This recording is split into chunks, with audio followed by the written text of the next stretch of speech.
মোৰ মনিছ কিচেনলৈ আপোনালোকক স্বাগতম জনাইছোঁ। আজি মোৰ কিচেনত বনাম শাহী পনীৰ।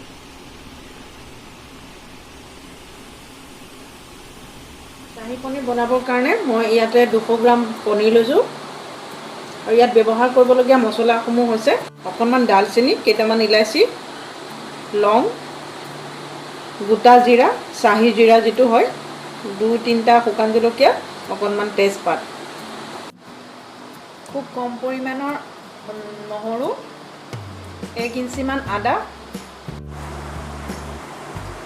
10-12টামান কাজু বাদাম, কাটি লোৱা পিঁয়াজ, কাটি লোৱা বিলাহী, 2 চামুচ ফ্ৰেছ ক্ৰীম আৰু আধা কাপ গাখীৰ। প্ৰথমতে মই এখন পেনত ৰিফাইন অকণমান দি পনীৰখিনি অলপ ভাজি লওঁ। পনীৰখিনি জাষ্ট অকণমান ভাজিব লাগিব, বেছি টান নোহোৱাকৈ, যাতে তাৰ কালাৰটো গ্ৰেভিত ধুনীয়াকৈ আহে। ইচ্ছা কৰিলে আপোনালোকে সম্পূৰ্ণ কেঁচা পনীৰো ব্যৱহাৰ কৰিব পাৰে, কোনো সোৱাদৰ তাৰতম্য নঘটে, কিন্তু দেখিবলৈ অকণমান বেছি বগা লাগিব। পনীৰখিনি জাষ্ট হালকা ৰঙচুৱা হোৱাকৈ ভাজি ল'লোঁ। এই হৈ গৈছে প্ৰায়, আপোনালোকে দেখিছে এইটো জ্বলি যোৱা নাই, অকণ এনেধৰণে হোৱাকৈ এটা চাইড আমি ভাজি ল'লোঁ। এতিয়া এইখিনি আমি নমাই দিম। পনীৰখিনি ভাজাৰ পিছত আমি সেই একেখন কেৰাহীতে এডোখৰ দালচেনি, 3টা ইলাচি, 3-4টা লং, 3টা শুকান জলকীয়া, অকণমান তেজপাত দি প্ৰথমতে এইখিনি অকণমান ভাজি ল'ম।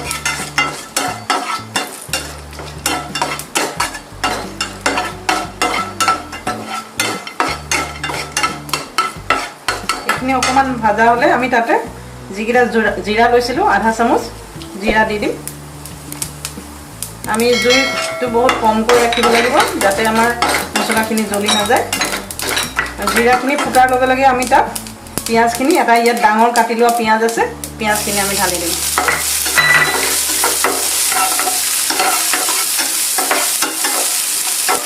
পিঁয়াজৰ লগতে আমি বিলাহীটো দি দিম ইয়াতে।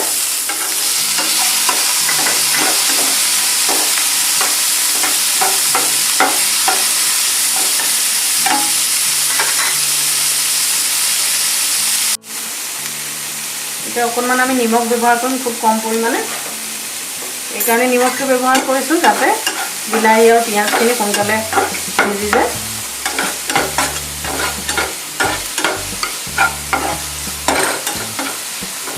ইয়াতে আমি যি 10-12টা কাজু বাদাম লৈছিলোঁ, সেই কাজুখিনিও ইয়াতে আমি দি দিম আৰু লগাতাৰ ভাজি থাকিম।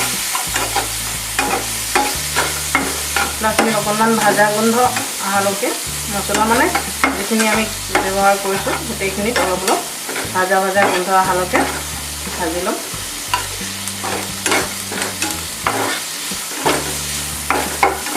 এডোখৰ আদা আৰু নহৰু লৈছিলোঁ, সেইখিনিও ইয়াতে দি দিম। এতিয়া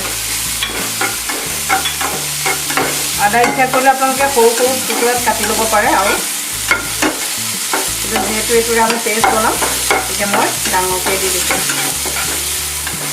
ইয়াতে আমি অকণমান পানী ব্যৱহাৰ কৰিম। আমি পানী ইয়াতে ব্যৱহাৰ কৰি পেলাই মছলাখিনি অকণমান সিজিব দিম।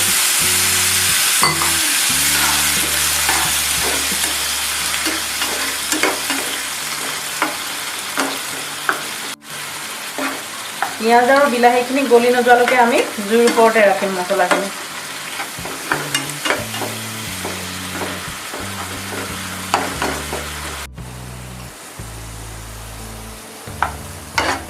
মছলাৰ পানীটো শুহি গৈছে আৰু গোটেইখিনি সিজি গ'ল।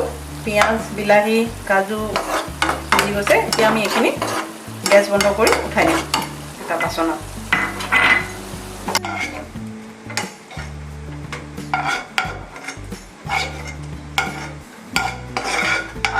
আমি ভাজি লোৱা মছলাখিনি ঠাণ্ডা হ'বলৈ দিছিলোঁ 10 মিনিট সময়। এতিয়া এইখিনি আমি মিক্সাৰ গ্ৰাইণ্ডাৰত ঢালি গ্ৰাইণ্ড কৰি ল'ম।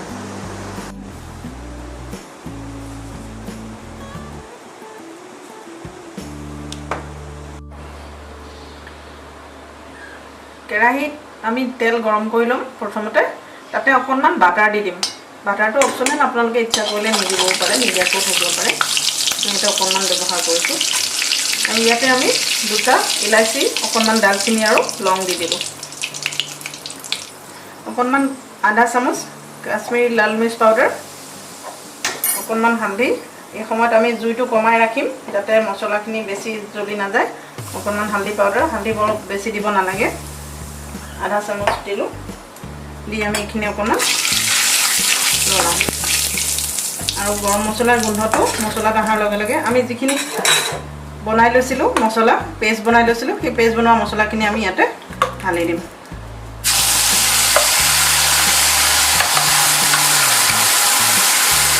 এইখিনিতে এটা কথা কওঁ আমি যিখিনি মছলা পেষ্ট বনাইছিলোঁ সেই মছলাখিনি কিন্তু আমি চাকনিৰে চাকি লৈছিলোঁ কাৰণ তাত আমি গোটা মছলা ব্যৱহাৰ কৰিছিলোঁ আৰু এইটো চাহী পনীৰ যিহেতু খুব মাখনৰ নিচিনা গ্ৰেভি হ'ব লাগিব সেইটো কাৰণে আমি তাত মছলাখিনি অলপ এখন বহল চাকনিৰে চাকি ল'ম আধা চামুচ জিৰা গুড়া দি দিলোঁ আধা চামুচ ধনিয়া গুড়া দি দিম আধা চামুচ ধনিয়া গুড়া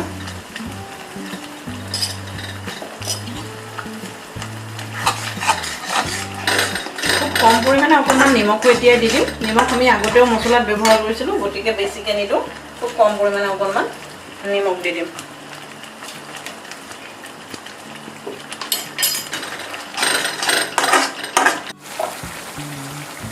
অকণমান চেনি ব্যৱহাৰ কৰিম চেনি ঠাইত আপোনালোকে মৌ ব্যৱহাৰ কৰিব পাৰে আধা চামুচ আৰু এইটো সম্পূৰ্ণ আপোনালোকৰ নিজৰ কথা যদি মিঠা খাব পছন্দ কৰে আৰু চাহী পনীৰত অকণমান মিঠা ভাৱটো থাকিলে ভাল লাগে সেইকাৰণে ব্যৱহাৰ কৰিছোঁ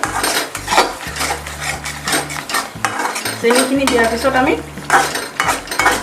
মিলাই দিম ধুনীয়াকৈ মছলাখিনি উতল আহিছে আমি জুইটো কমাই ৰাখিব লাগিব ইয়াতে গ্ৰেভিটো এতিয়া মছলাখিনি এনেধৰণে উতলি থাকিব তাতে আমি যি আধা কাপ গাখীৰ লৈছিলোঁ সেই গাখীৰখিনি আমি ইয়াতে দি দিম এতিয়া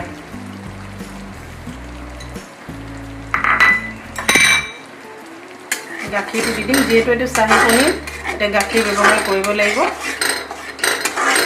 আৰু ইয়াৰ লগে লগে আমি যি ফ্ৰেছ ক্ৰীম লৈছিলোঁ 2 চামুচ লৈছিলোঁ তাৰে আমি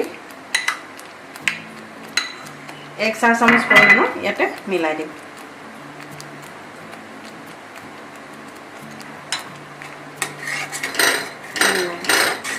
সম্পূৰ্ণ মিশ্ৰণটো হোৱাৰ পিছতে আমি যিখিনি পনীৰ ভাজি লৈছিলোঁ এই ভাজি লোৱা পনীৰখিনি আমি ইয়াতে দি দিম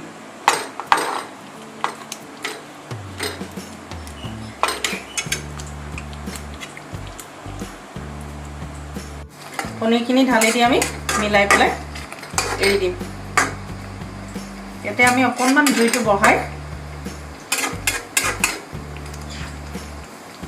4-5 চামুচ পৰিমাণৰ পানী ইয়াতে মিলাই দিম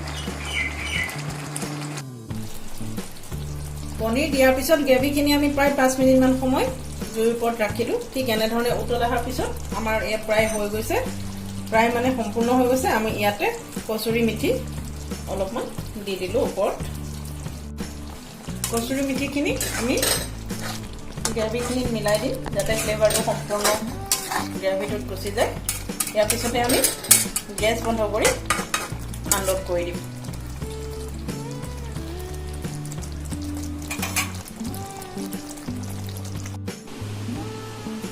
এয়া আপোনালোকৰ সন্মুখত তৈয়াৰ হৈ গ'ল মোৰ শাহী পনীৰ আজি যদি ৰেচিপিটো চাই আপোনালোকৰ ভাল লাগিছে তেতিয়াহ'লে লাইক কমেণ্ট আৰু শ্বেয়াৰ কৰিবলৈ নাপাহৰিব আৰু আপোনালোক যদি নতুন ভিউৱাৰ্ছ হয় তেতিয়াহ'লে মোৰ চেনেলটো প্লিজ ছাবস্ক্ৰাইব কৰিবলৈ নাপাহৰিব থেংক ইউ